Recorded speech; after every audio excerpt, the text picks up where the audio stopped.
ঘরের মধ্যে বিধ্বংসী আগুন, ঝলসে গেল 3 ভাই বোন।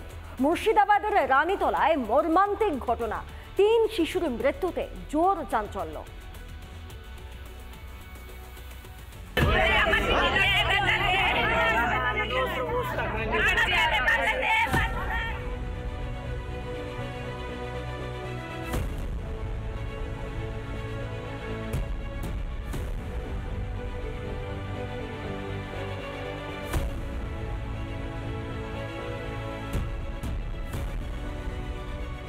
আগুনে ঝলসে গেল 3 শিশু, মৃতরা 3 ভাই বোন।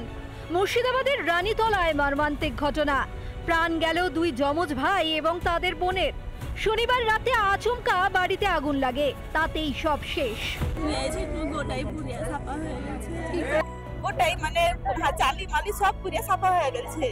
দিয়ে এবার গোটাই আধার, আমাকে বেশ সব ফিরে যাবে যে তখন আমি যেত না, আমার সবই পুড়ে গেছে কিছু।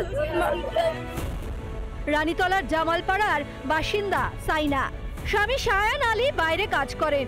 শনিবার রাতে সন্তানদের নিয়ে শুয়েছিলেন সাইমা, আচমকাই আগুন। কোনো রকমে নিজে বাঁচলেও ছেলে মেয়েদের আর বাঁচাতে পারেননি। কিভাবে ঘটনা ঘটেছে জানি না। আমাকে রাত্রে কথা বললো, আমার সঙ্গে কথা হয়েছে আমার বোন। এটা কি করে কারেন্টে আগুন লেগে গেছে কেউ বলতে পারবে না। ও রাত্রে ঘুম ভেঙেছে হঠাৎ করে, দিয়ে তখন বুঝতে পেরেছে সব পুড়ে গেছে। বাচ্চাগুলো কি করে আগুন লেগেছে তাও জানি না। 3টি বাচ্চা যেমন ঘুমন্ত অবস্থায় থাকে, জীবিত অবস্থায় আমি দেখলাম যে মৃত অবস্থাতেও সেই ঘুমন্ত অবস্থার রকম শুয়ে আছে। শুধু তাদের গায়ের চামড়া, তাদের দেহটা পুরো বিনিয়ে গেছে। আগুন যখন লাগে বাচ্চারা ভেতরে ছিল, বা আগুন লাগার আগে টয়লেটের উদ্দেশ্যে তার মা বাইরে গেছে। ঝলসে গিয়েছে 3 সন্তান, পুড়ে ছাই সাধের ঘর। আগুনটা যে কিভাবে লেগেছে এটা বলতে, আগুনটা দেখছে যে ছাদের উপরে উঠে এলছে। কারণটা দেখে লেগেছে, কিভাবে লেগেছে আমরা বলতে পারবো না। তো শীতেছিল, ক্ষয়ক্ষতি কি হয়েছে? ক্ষয়ক্ষতি গোটা ঘরে একটা জিনিসও নাই, কাগজপাতি জামা কাপড় মানে ইত্যাদি যা ছিল জিনিসপাতি সব শেষ, সব শেষ, কিছুই নাই। দুটো বাড়ির কিচ্ছু নাই। পাশাপাশি 2টো বাড়িতে আগুন লাগে, সবই পুড়ে ছারখার। এলাকায় হাহাকার। যে বাচ্চাগুলো মারা গেছে আমার দুটো ছেলে, একটা আদিল, সাহিল আর সাজিদা। ছেলেগুলো 8 বছর ক্লাস আর মেয়ে 6 বছর। সমস্ত কিছু একেবারে পুড়ে কালো হয়ে গেছে।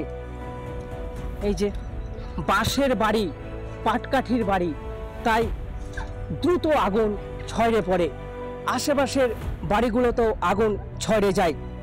এলাকাবাসীদের সাহায্যে এলাকাবাসীরা দ্রুত কিন্তু এই আগুন নেভানোর কাজে হাত লাগায়, কিন্তু তারা বাঁচাতে পারেনি 3টি শিশুকে।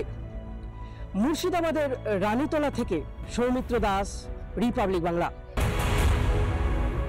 নানা ধরনের কন্টেন্ট দেখার জন্য লাইক করুন, শেয়ার করুন আমাদের ফেসবুক পেজ, সাবস্ক্রাইব করুন আমাদের ইউটিউব চ্যানেল। পাশাপাশি অন্যান্য ব্রেকিং নিউজের জন্য অবশ্যই চোখ রাখুন রিপাবলিক বাংলায়।